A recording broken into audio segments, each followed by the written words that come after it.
উসমান হাদি আবারও বুঝাই দিল, সাধারণ মানুষ ভালো করে শুনে নাও, দুনিয়া থাকার জায়গা না বাপ। আমি উসমান হাদি ছিলাম আজকে গোটা দুনিয়ার, গোটা বাংলাদেশের একটা মায়ের স্পন্দন।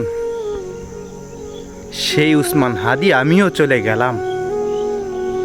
যত লাফালাফি আর যত লাফাঙ্গা, যত যাই কিছু করো না কেন, ঘুড়ির মালিক হাতে নাটাই নিয়ে বলে, ঘুড়ি তুমি আকাশে উঠতে থাকো, উড়ো, যতই লাফালাফি করো আর যতই ঘোরাঘুরি করো, আমি মালিক যখন তোমাকে নাটাই ধরে টান দিব, যতই লাফালাফি করো আর অন্য অন্য জায়গায় যাইতে পারবা না, আমি নাটাইয়ের কাছেই আসতে হবে।